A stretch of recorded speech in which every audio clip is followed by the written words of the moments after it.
If you don't know what K-pop Demon Hunters right now, you are severely under the rock. K-pop Demon Hunters isn't just a fun and cute movie, but it has one of the most powerful message about self-love and self-acceptance I have seen in a while. So let's get right in. It's not 3 minutes yet. I gotta be patient like the Huntrix fighting demons.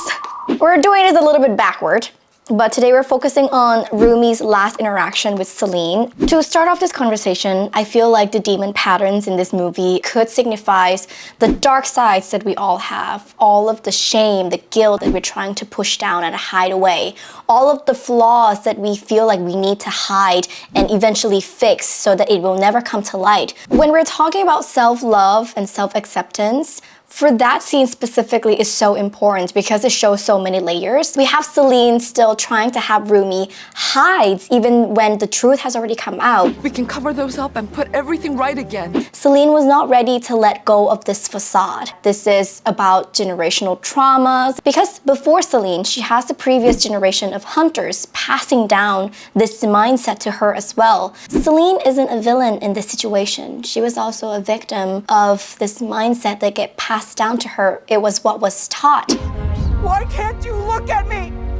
Why couldn't you love me? I do. All of me. All of us have these dark sides, and even the families, even the people closest to us can only love the parts that we let them see. There is no one who can love you for all of you as much as you yourself can. Everyone has two sides, both light and dark. And do we choose to accept our dark sides? Do we choose to live with this? Or do we choose to just push it away and try to hide it, try to cover it up? So many of us are terrified that if we show our dark sides, then people will hate us, people will abandon us, and people will shame us. But if you never face it, and if the dark sides never come to light, you will forever have to live with this facade, to live with this character that you made up. The question just then becomes how much of this shadow side of you that you're willing to accept, starting with yourself. The whole interaction can also be seen as when we're begging for validation, when we're begging for acceptance for who we are. For that scene, Rumi was just done begging. She's no longer going to live by other people's rule.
I don't know, they just make this spicier. Oh, my spice tolerance has gone down to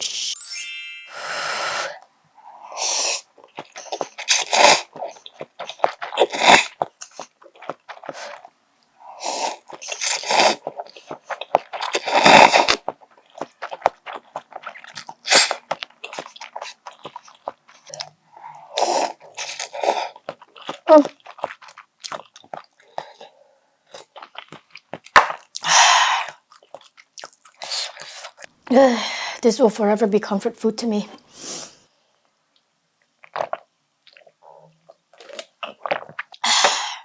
Back to Rumi's interaction with Celine. Our faults and fears must never be seen. If this is the Honmoon I'm supposed to protect, I'm glad to see it destroyed. That honeymoon was built on the fact that they have to be perfect. That they can never ever show their flaws, their imperfections, or their shame, or their guilt. Any negative emotions that make them human, they can't show. So for Rumi, who is now completely accepting of who she is as a whole, including her demon parts, that's not the ideology that she wants to move forward with her life. She's now saying, your mindset before, this is not how I want to live my life, and I'm going to carve my own path. Which leads us to the next moment where she show up at the Saja Boys Stadium to face Gwima. Apologies for not saying Gwima correctly. This is the best I can do. In this case, we think Gwima is that negative voices that everyone has in our head. It's that self-sabotaging thought where you just spiral. And that's literally how he works in the movie. He pushes his little whispers into everyone's head saying, you're never going to be good enough. Everyone hates you. That's why you don't have a family. And that's how he takes control over people. He's literally that self-sabotaging voices that everyone has. It was that moment when Gwima taunts Rumi. You think you can fix the world? You can't even fix yourself. And the whole moon is gone. And her response was, it is. It's an actual method that everyone can actually use in real life. And it's essentially to stop ourselves to spiral down the what ifs path. So when we have these negative voices in our head, says for me, I'm always like, my YouTube channel is never going to become anything. I'm tired. I feel like I'm doing all this work with little to no response or rewards. Like people barely watch my videos. I always have these little voices in my head. This process is just to acknowledge the situation. So, okay, I acknowledge that yes, I just started my YouTube channel, literally. It's going to take time. And then you accept the situation. In Rumi's case, she accepts that yes, she doesn't even know that she can defeat Gwima. She doesn't know what's going to happen in the future. And that is just the nature of the situation. Just accept it at face value. And the third is to act. What are you going to do about it? What can you control? What can you do? So those are the three processes that you can go through. Acknowledge, accept, and then act. This process is essentially to stop ourselves from being the victim of our own negative thoughts, because that will do you no good. You will waste time and energy thinking down the what ifs when it hasn't even happened yet. In this case, by answering Gwima with the truth of the situation, Rumi has grounded herself in that moment and ready to pound whatever is coming to her. Which lead us to the self-love anthem, the ultimate self-acceptance anthem that has been stuck in everyone's head. So let's talk about the lyrics. Ho, ho, ho. I'm so excited for this one. Let me know what's your most favorite song out of the entire movie. Golden, definitely in everyone's heads right now. Idol wasn't quite stuck in my head before, but now it is, and I can't escape it.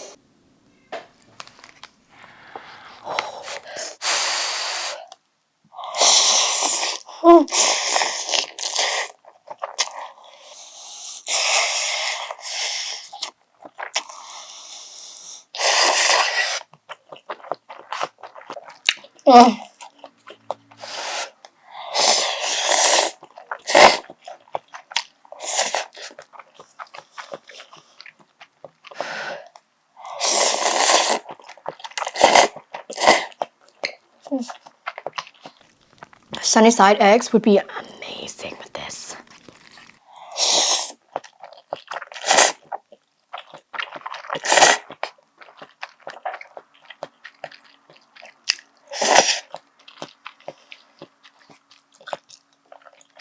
You know what's stuck in my head as I'm eating this right now? Take down, take down, take down, down, down, down. Huntrix girls to the world.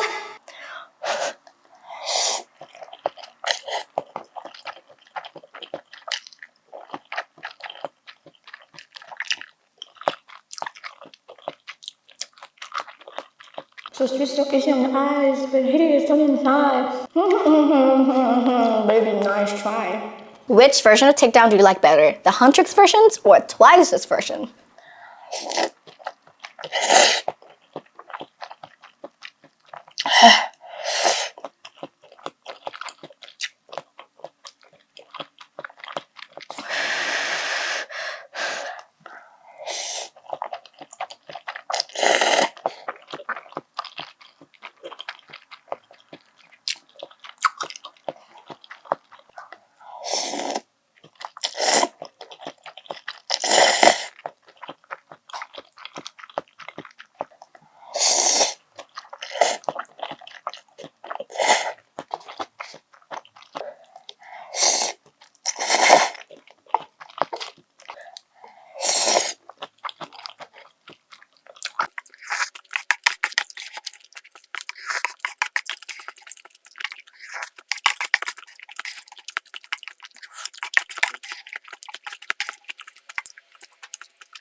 So now, this is what it sounds like. The song, the anthem of self-love and self-acceptance movement.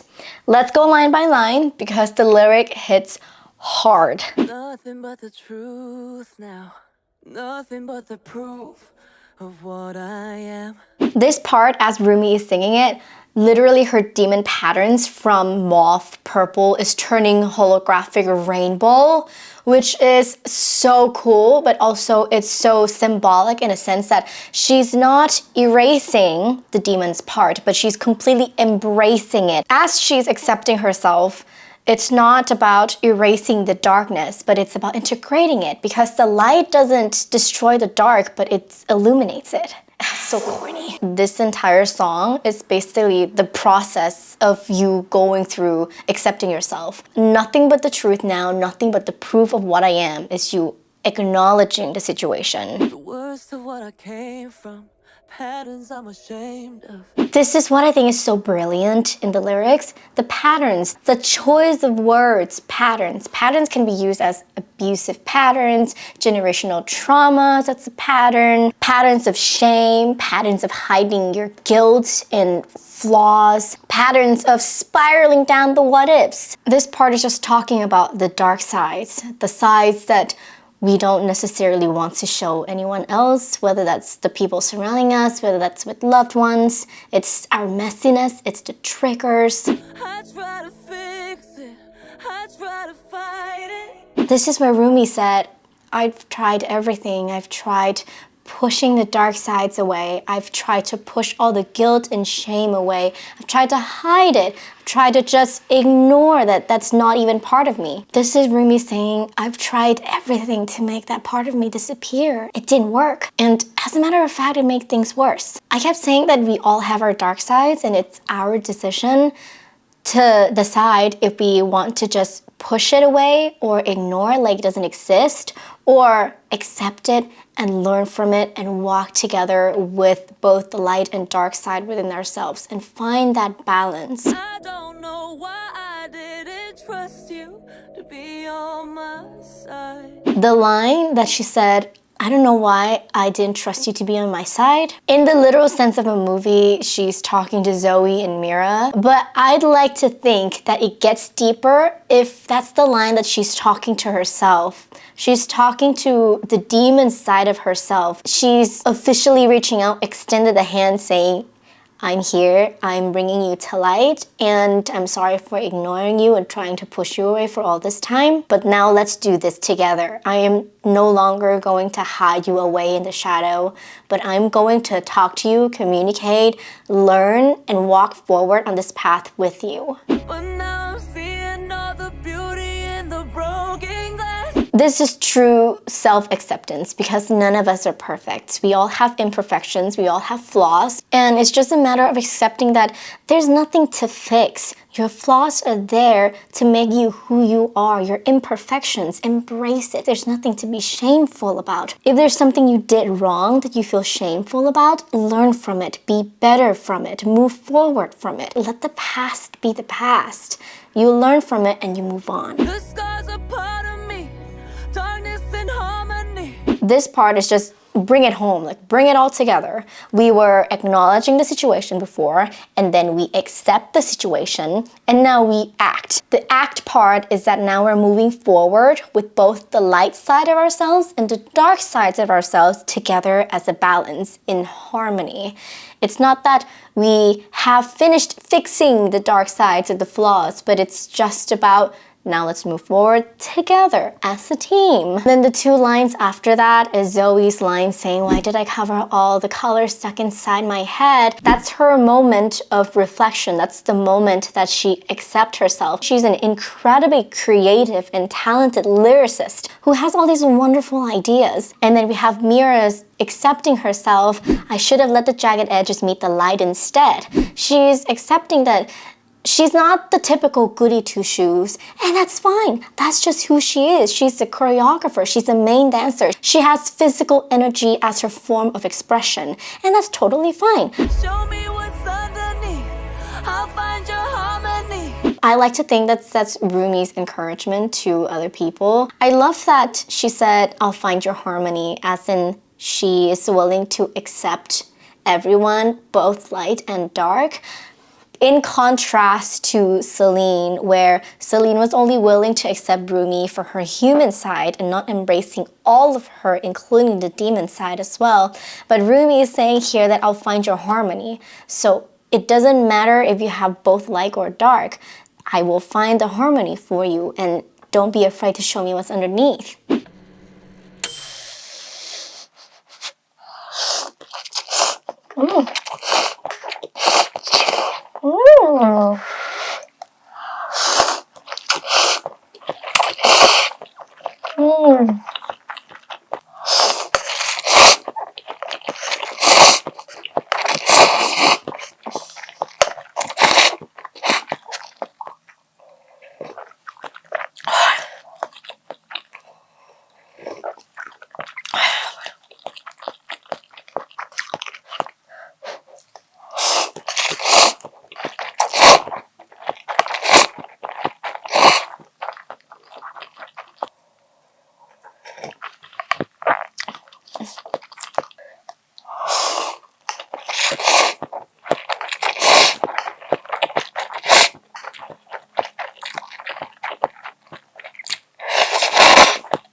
Let's dive right into the final verse of the song and its message. We're shattering the silence, shouting in the quiet.